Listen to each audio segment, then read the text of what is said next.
Hello everybody, welcome back to the Maddening. This is like my third video in a row.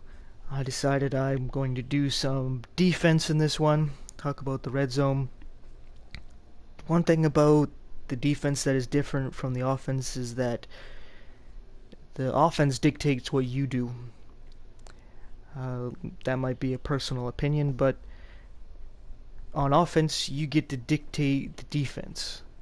Because you can come out in heavy, you can come out in spread, you can change what they're doing, and they have to match you. Defense, you have to deal with that. You have to match up with what they're doing. They might be passing very well, running really well. So what I say, especially as a beginner, is don't try to be like the 85 Bears or the 2000 Ravens.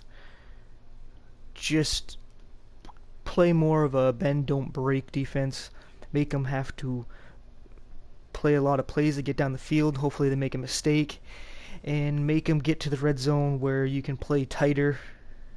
The zones cover a little bit more because they can't just spread the field out, and make them earn that touchdown. And if they get it, well, they deserve it unless you messed up. So I have the ball spotted at the 10, playing against the Patriots, so it's a good offensive team, especially in red zone. They got two really good tight ends with Gronk and Bennett. Of course, they got Brady. So I'm going to see how this goes. And as you can see here, my defense is assorted because I like to change things up. Sometimes I feel like doing a 3-4 style. Sometimes I feel like doing a 4-3. It depends on my mood. Sometimes it's a 3-4 bear. Sometimes it's a 46 bear. But I'm going to explain this a little bit where my defensive line fits both.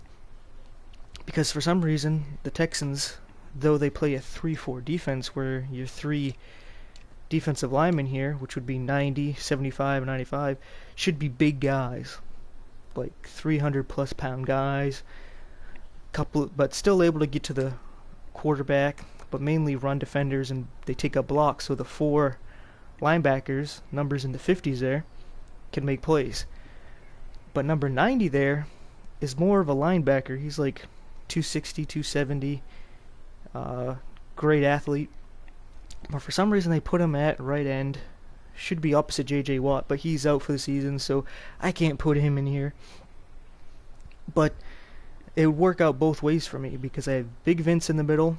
So if I go to a 4-3, I already got a solid DT, and I have a rookie big dude, number 98, DJ Reader, who's a solid number 2 tackle. And I would have Clowney and Watt at the ends, which would be really good pass rushers and run defenders in a 4-3 defense. So my defensive line would work well in either set. So it's not as if I'm taking 4-3 guys and trying to play a 3-4, or taking 3-4 players and trying to make them a 4-3. It's just a multiple defense, I guess. It's a hybrid. It works pretty well.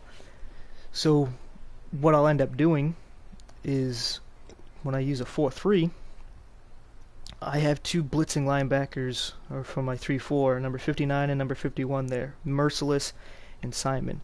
So what I'll do is I'll take my right outside, which is Merciless, and I'll put my number 2 middle linebacker, McKinney, who's pretty good in that spot. And I'll put Merciless over on my left outside, because I'll usually use a front like this where he's on the line, help out in the run, maybe drop back in coverage. So he's still playing more of the 3-4 like style linebacker, and it helps out a lot. Or if I use something like a wide 9 or the base, I'll still use him to blitz, especially on something like this. I'll still use him more of a blitzer, not necessarily a run stuffer cover dude like a lot of 4-3 guys are. So that's why I got a nice mix. Even in the nickel, I got normal, wide, And then I go to 3-3-5 Sam. I got the 3-3-5, the 2-4-5. I've been trying out this one. I haven't. It's kind of new formation this year. Works pretty well when you got a big lead and you just want to get after the quarterback. Because usually what number 95 is 99, Watt. So I have Watt and Merciless right on that right tackle, and one of them just come flying in, but not since he's been hurt. But I've also been mixing with this one because I've been checking out Madden Money Shots plays. He seems to really love this formation. I mean, there's a lot of things you can do with it, especially since it's spread out. You can stop outside runs, because a lot of people will go to a 3 or 4 receiver set when they run to catch you off guard. And this one helps out a little bit, especially a lot of people like outside runs. Inside runs, it could get you, especially if you're thinking pass. But you're worried about inside runs, a double A gap or the 2-4-5 double A gap works pretty well. But anyway, getting to what I'm talking about here, I'm just giving some tips for beginners. You know, spread out what you like to do, experiment. Like, I don't do much 5-2, but you can see that my average yards allowed is at 1.5 because I use it a lot against red zone teams that like to run against me, and it works pretty well. And that's what I'll show here, is I'll do a fire zone 2. It's basically cover 2 zone here, and I will go to concept and I'll go to random run. What I'll do with this, since there's so many linemen, is use one of the linebackers and just make sure you fill your gap. See where your gap is and attack. Wow. Nobody over there. See how but they're spreading me out. Usually this is not what I would call if they were doing something like this. But ooh, forced fumble.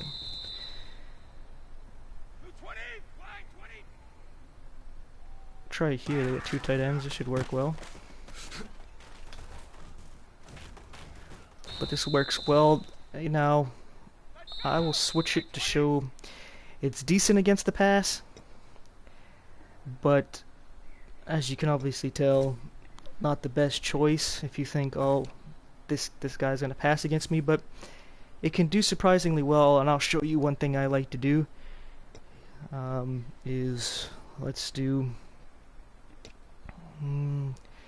yeah, this is a formation somebody would use. Okay, what the hell happened?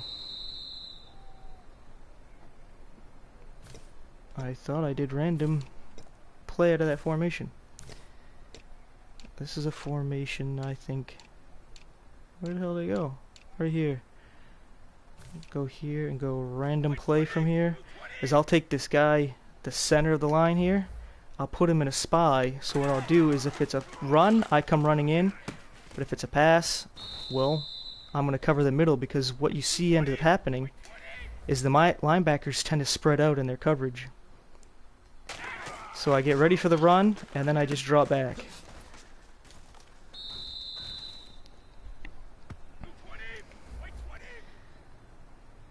Preparing for run, and there it is. And it gives you a little boost, because if you noticed, which I'll show in a second here, is that I'm not going to change him. He's going to stay rushing. I'm going to pull back on the stick. And you'll notice that he engages and then you pull back. I kind of let that one happen to show you what's going on here, but when you put him in a spy, it allows you to just immediately pull back. Except for this was a run, and you see how when I pulled back it allowed him to get right up the middle. So that's why when you're doing this, get ready for the run, like hold left trigger to be in your strafe, but then drop back. I should have been there, kind of dozing off here. Didn't think he was going to ever throw it. But yeah, other things you can do is I'll show you on the next play here. You see how this works pretty well as a red zone defense. Is you can spread the line and bring in those linebackers. They should still help out in the run. I bid on that play action pretty good. Because say you're still worried about a pass, well, those edge rushers can come in, especially you got good edge rushers.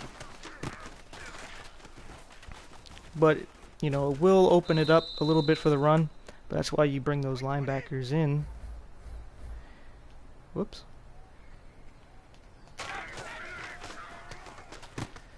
And you see how he has to settle for the flats. Wow, that was a good move for Blunt. You know, experiment a little bit. Can make sure, hey, you want to run? You're gonna go outside when you're gonna run. I bid on that play action again. But you see how this works pretty good as a red zone defense, even with basically 4 receivers set there. Another thing I like to do, and I notice other people pick up on this too, is the 4-4-4. Actually 2 4s. But doing simple things like this play here, X, the cover 2 invert. It's good because it covers a big chunk of the field, especially down in the red zone. It is susceptible to a run up the middle, but I'll show you what I like to do for something like that. Let's say they're doing something like this. They got 2 tight ends, but they're going to use them most likely for a pass, but still able to run. Well, you use this middle safety here. You bring him up because he's going to help out in the run down here. If anything, he's a distraction to let everybody else get through. Unless you see the hole, you come in. You help out here. Make the play. But it's basically the same concept with that nose tackle. You get ready for the run. Did I just pick this as the play? I'm pretty sure I did random. I'll have to check that if you run there one more time. Oh, countered me. That worked pretty good. I bid on that. But yeah, you can bump and run. You worried about that run. Play the middle, but you got to drop back because nobody will be in the back of that end zone. But they still went over the middle. It's kind of your job, that whole center field there. So a nice little slow drop back. Get ready for the run. But they seem to really enjoy this play.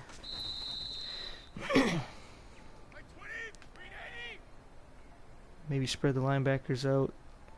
Make sure they can't go outside. And just slowly drop back. That seems to be a go-to play. Basically the same concept. Get ready for the run. Make them go outside. Reverse. Did not see that coming. I'm going to cut this video short so it's not too long. Accidentally spread the line instead of the linebackers. I thought he was going to do his little button hook. But anyway, that is a quick little scheme for playing red zone defense and about setting up your defensive playbook. You know, mix things up. See what works, especially if you like to use the same team, like say the Patriots, Texans, or Seahawks, Packers, whatever it is. You find plays that work good for that personnel and stick with that.